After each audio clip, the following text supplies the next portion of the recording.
Você viu o que aconteceu nos Estados Unidos? Pois é, os Estados Unidos não é um lugar conhecido por ser um lugar pacífico de, né, calmaria aquele panfleto de testemunha de Jeová, como você imagina. O quê? Sabe aquele lugar com arco-íris, as pessoas fazendo carinho em tigres? Se bem que isso é bem Estados Unidos. Isso é muito Estados Unidos.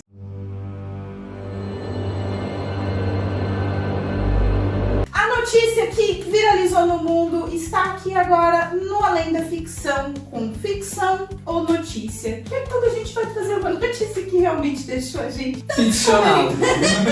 Poderia muito facilmente ser uma série Netflix de agentes secretos. Investigação, prenda-me se for capaz. Uma né? série filme policial. Criminal Minds, ou tipo um documentário. Mas, Nena, do que a gente tá falando? Nós estamos falando sobre a história do Luigi Mangione, que foi, né, que aí supostamente acabou aí tirando a perspectiva futura de vida de um CEO de uma empresa aí de seguros de vida norte-americana. Vale aí ressaltar que o sistema de saúde norte-americano ele funciona diferente do que funciona de como é aqui no Brasil. Nos Estados Unidos, eles não têm um sistema público de saúde como o nosso. O mais próximo é o Obamacare. Se você perguntar para americanos raiz, eles têm tudo contra esse Obamacare, que funcionou diferente do SUS, tá, gente? Politicamente falando, verba. Ele era uma ajuda. Era diferente, mas foi ali uma tentativa de SUS que não foi muito bem gerida, não foi muito bem organizada, também não deu muito certo pro público americano. Lá nos Estados Unidos, eles são mais dependentes dos seguros de vida, que seriam os planos de saúde que a gente tem aqui no Brasil, mas também são, de certa forma, diferentes.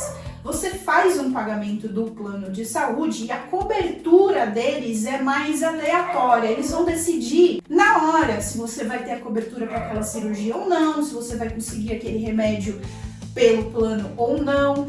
E eles fazem essa análise na hora. Então, às vezes você tá pagando o seu plano de saúde todo mês, pensando que você vai ter direito aí a alguma cobertura se você pegar um câncer, se você pegar alguma doença mais séria, precisar de uma cirurgia mais séria, tiver uma emergência. Às vezes não, às vezes sim até certo ponto. E aí você vai chegar no final e vai descobrir que eles não aprovaram aquela cirurgia porque eles acharam desnecessária ou porque eles acham que é um tratamento muito além do que você paga no seu plano. Tudo bem, entendemos como funciona É uma a fortuna diferença. lá e aqui não é. E aí, no caso, existe todo um sentimento norte-americano contra essas companhias de saúde porque elas tendem a fazer essa negação de tratamento quando eles mais precisam. No caso, o Luigi Mangione, ele não vem de uma família pobre, ele vem de uma família aí, classe média alta, com recursos, mas Formação, estudo. ele fez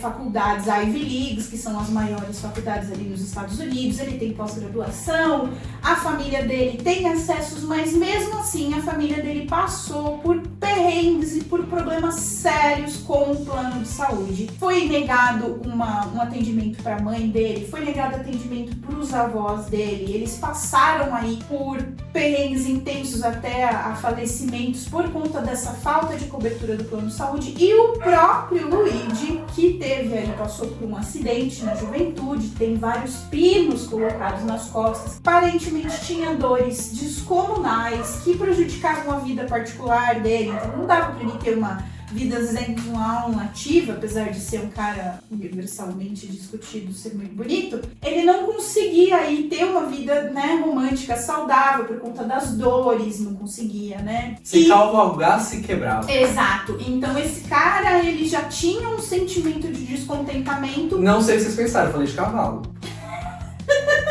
Ele não poderia ir fazer equitação por conta dos problemas dele. Então ele estava movido por esse sentimento já de desconforto em relação aos próprios problemas de saúde, que não foram cobertos pelo plano de saúde, e viu os avós aí serem prejudicados até o falecimento por conta desse plano de saúde, se radicalizou supostamente. E supostamente deu um tiro no CEO de um desses planos de saúde que são insurances, né? Dessas seguradoras de saúde, que é o plano de saúde. O jeito em que ele fez isso, gente, já começa a história netflixiana, já começa uma história, assim, de filme, porque o cara, ele simplesmente, enquanto o CEO está entrando no prédio, né, ele está saindo do carro, andando na calçada para entrar no prédio onde ele vai ter uma reunião que já estava agendada com os acionistas e tudo, ele vai lá, supostamente, piu, nesse CEO. E eu gostaria de deixar, assim, só um parênteses, que essa reunião para a qual o CEO estava indo não foi cancelada, tá, gente? O CEO da empresa leva um tiro, é morto ali, é matado, bem morto, na frente da empresa. Eles falam, não, a gente tem que continuar essa reunião. Vale lembrar que a gente estava falando bastante supostamente, porque ainda não tem uma sentença.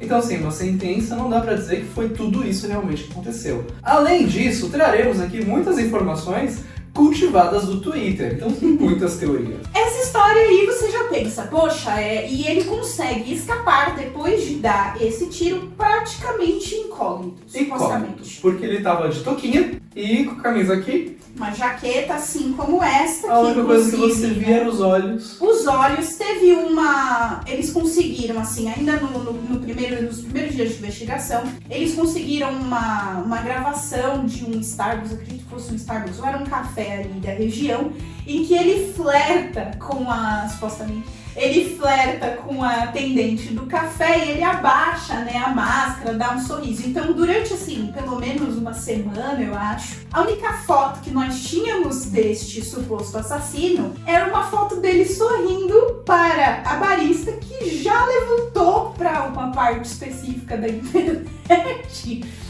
a realidade de que ele era um cara de aparência agradável aos olhos. Nena, deixa eu te perguntar. Se esse cara estudado, que fez uma proeza dessa, uma coisa impensável, supostamente, é tão inteligente, né? Tá aí tão pensando à frente, como é que ele foi capturado? Ele tava com uma mochila. Essa mochila é encontrada no Central Park dias depois, chamam o esquadrão antibomba, fazem mó auê pra pegar na mochila. Quando eles finalmente vão abrir a mochila, tem dinheiro de banco imobiliário. É só isso o conteúdo da mochila. Dinheiro de banco imobiliário. E aí você percebe que o cara, ele fez tudo aquilo de cabeça pensada. Não foi assim, momento, um sorteio. Não. Além do dinheiro do banco imobiliário, quando eles vão investigar os cartuchos da bala, ele gravou no cartucho da bala o Deny, Defend, Depose, que virou aí o slogan da galera que aprova este comportamento de resolver os problemas da nação de forma drástica, que foi o caso. Foi um funcionário do McDonald's e um cliente de um McDonald's de uma cidade muito específica, a quilômetros muito específicos da onde o tiro aconteceu, em que fala, olha, tem alguém aqui no McDonald's neste momento que bate com a descrição. Vamos lembrar que tinha aí uma recompensa em dinheiro para a captura do supostamente killer. Essa recompensa em dinheiro foi dada pelo FBI, não pela polícia, pelo FBI. Guarda isso que é importante. O próprio ter sido pego no McDonald's é teorizado pelas pessoas que estão acompanhando o caso como intencional. Porque ele é pego naquele McDonald's com uma mochila que tem um manifesto escrito por ele a respeito daquilo tudo que ele estava fazendo. Tem algumas armas impressas por impressora 3D. Pegam ele com aquele conteúdo num McDonald's cuja distância exata da onde ocorreu o tiro é um número de quilômetros, miles, no caso para a medida dos Estados Unidos, é a mesma do número de um Pokémon aleatório que ele deixou lá no perfil dele do Twitter, mas espera. E também é o número que a empresa de seguro de vida usa para negar um atendimento ou uma cobertura. E foi exatamente o número de quilômetros. Aquele McDonald's era o McDonald's número tal, que é o mesmo número. Ele é pego com essas coisas dentro da mochila. Muitas simbologias. Parece tudo muito planejado. Mas também existem pessoas que estão teorizando que esse cara é um bode expiatório. As diferenças são pequenas, por exemplo, Sobrancelha. a sobrancelha dele no vídeo que ele tá flertando com a barista e a sobrancelha dele quando é pego são bem diferentes, uma sobrancelha feita e uma sobrancelha não feita.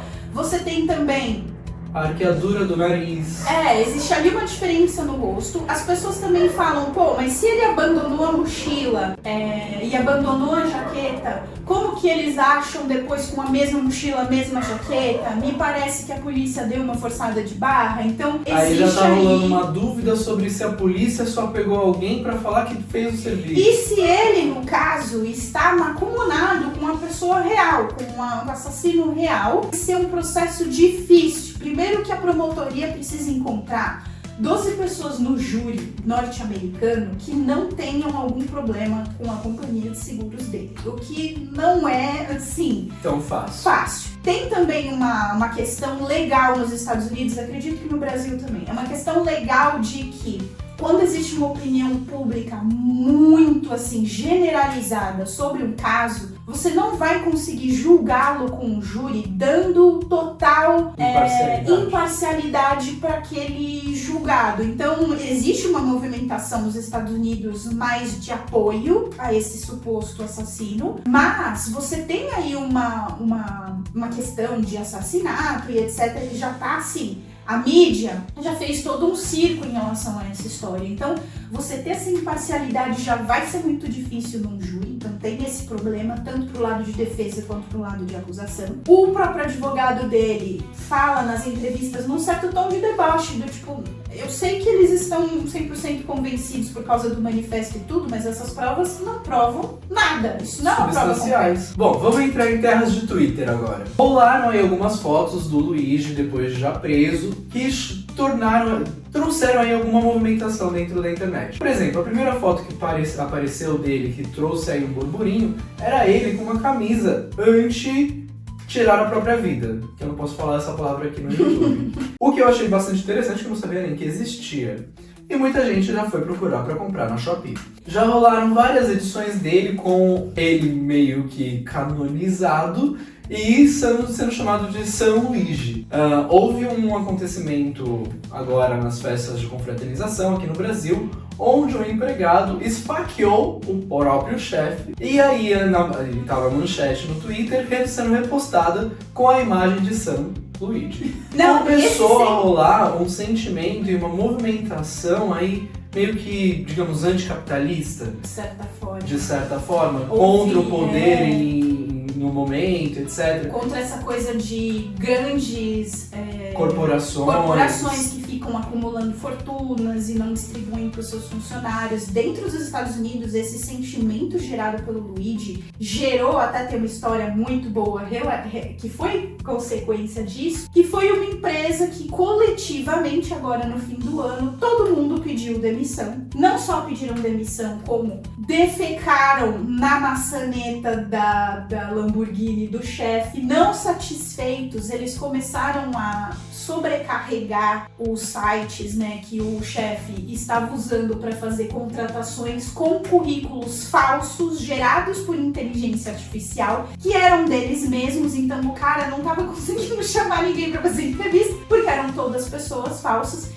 Então, tipo, essa empresa foi todo mundo coletivamente movido por um sentimento anti-CEO, que é uma consequência deste aí, suposto atentado aí. Rolou aí uma movimentação social por conta deste ato, até torta na cara de CEO teve. Além disso, ainda nas terras de Twitter, vem comigo, o que mais movimentou a internet, o Twitter em específico, foi nudes vazadas. Sim, Luigi teve nudes vazadas e olha, se ele já tava agradando. Meu Deus do céu. Calma, você nem sabe o que eu vou falar. Se ele já tava agradando pelo físico e aparência dele, depois que a galera enxergou o que ele estava portando, os comentários foram ainda assim mais positivos. É o que eu tenho a dizer sobre o vazamento das nudes do Luigi. E nas últimas fotos que teve dele aí na prisão, ele apareceu todo bem cuidado, com o cabelo na régua, nos trinks. Dizem que também, né, veio aí de rede social esse comentário. Eu vi, acho que foi no TikTok, uma menina falando que ela trabalhou no sistema Correio